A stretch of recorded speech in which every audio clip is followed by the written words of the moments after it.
Hello everyone! Today we'll take a look at the best 8-inch tablets in the market for 2021. I made this list based on my personal opinion, and I'll try to help you find the right one for your needs. To see the most up-to-date prices and find out more information about these tablets, you can check out the links in the description below. Before we start, I have a question for you guys. Which tablet are you using right now, and what is your opinion on it? Let me know in the comments. Number 5. Amazon Fire HD 8. Best for kids. Starting off, we have the Amazon Fire HD 8. The tablet has a tough little plastic body at 8 by 5.4 by 0.4 inches and 12.5 ounces, with a decent but not great 1280 by 800 189 ppi screen. This is the first generation of Amazon tablets to charge via USB-C. Although that doesn't necessarily mean speedy charging, it just means you can charge it with a cable for your recent Android phone. Some nice features in the Fire HD 8's display settings include adaptive brightness, a toggle that optimizes brightness levels according to the surrounding light, and Blue Shade, which reduces the amount of blue light on the screen. Amazon's Kids Plus service locks the tablet into an age-appropriate content mode for kids under 12, with content from Disney, Nickelodeon, Sesame Workshop, and various popular toy-related video and book franchises. The dual 2-megapixel cameras get basic video calling done, but that's about it.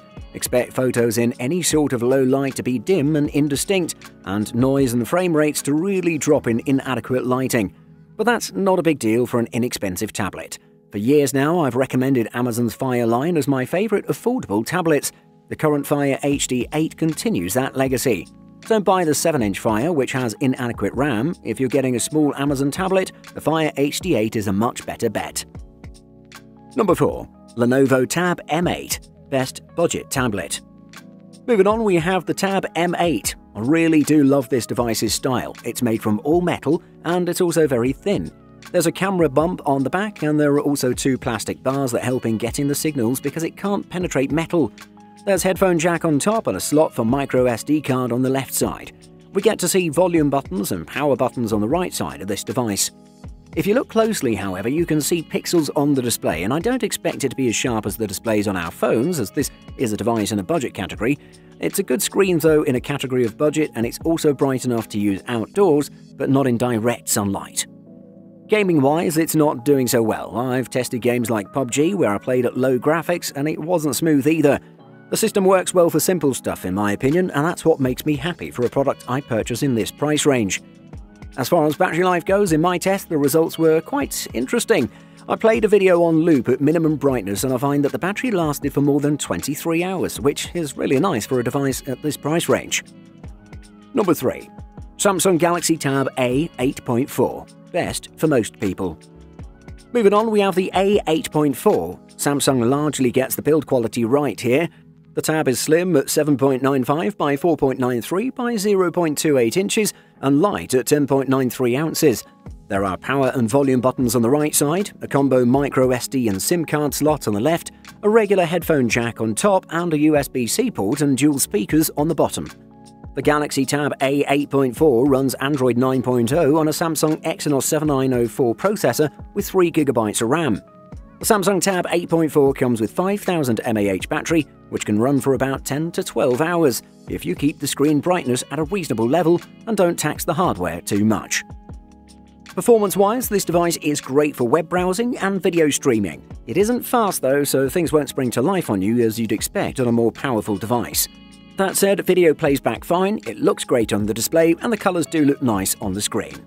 The device is great for people who are new to tablets or love simplicity. This is because it's affordable and also can moderately perform most of the functions that high-end tablets perform. Besides, if you're looking for an extra tablet you can use during your leisure time to read books, play games, stream movies, or just surf the internet, this device might be what you're looking for. Number 2. Samsung Galaxy Tab Active 3. Best runner-up. Samsung produces an incredible amount of hardware each year. Among them is the Galaxy Tab Active 3, a rugged tablet that's aimed at B2B customers and those working in extreme environments. The design of the Tab Active 3 feels like taking a trip back in time, with huge bezels and physical navigation buttons below the screen.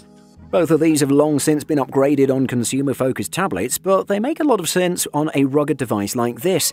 The screen itself is an 8-inch 1200 by 1900 LCD display with a 16:10 aspect ratio. It's not quite the 1440p AMOLED display you'll find on Samsung flagships, but it feels well optimized for its intended purpose. With rich, vivid colors and excellent detail, it's unlikely you'll wish Samsung invested any more in what is already a very good display. While there are a handful of Samsung-themed apps that you can't uninstall, aka bloatware, all of these are optimized for larger displays with all the navigation buttons located in the bottom half of the display. A rugged device always needs great battery life, but on paper the Tab Active 3 falls slightly short of the mark. Its 5050 mAh cell is smaller than you'll find on many tablets, but you have to remember this is just an 8-inch LCD screen and not a larger OLED panel. The Tab Active 3's industrial design, huge bezels, and physical navigation buttons make it quite unlike any other device Samsung makes, but with good reason. Number 1. Samsung Tab A7 Lite. Best for the money. The Galaxy Tab A7 Lite appears to be a tinier, lighter version of the original A7 with a smaller, lower-resolution 8.7-inch screen. In our review of the original A7, we were a little dismayed by how dim its 10-inch screen was, so it would be nice to see the A7 Lite's display hit more impressive brightness levels. The smaller A7 Lite also appears to share its predecessor's thin bezels, a nice design touch which can make the screen feel more immersive when you're using it to watch movies or play games. The Galaxy Tab A7 Lite sports an 8.7-inch screen with a resolution of 1340 by 800 pixels, which is good enough for a tablet at this price. The new Galaxy Tab A7 Lite is shipping with an as-yet unnamed octa-core processor, packing a quartet of 2.3 GHz cores and another quartet of 1.8 GHz cores. That could deliver slightly better performance than the original Tab A7, which had a similar Qualcomm SM6115 Snapdragon 662 octa-core processor with 8 cores that maxed out at just 2 GHz.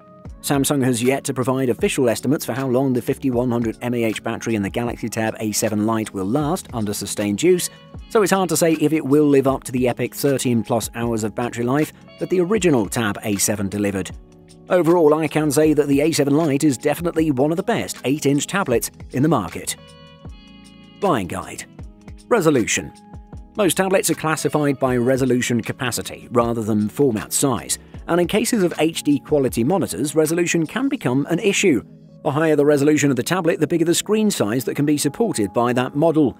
Buttons on a tablet are also a plus, since they save time by letting you program the most frequently used commands in a comfortable way. CPU.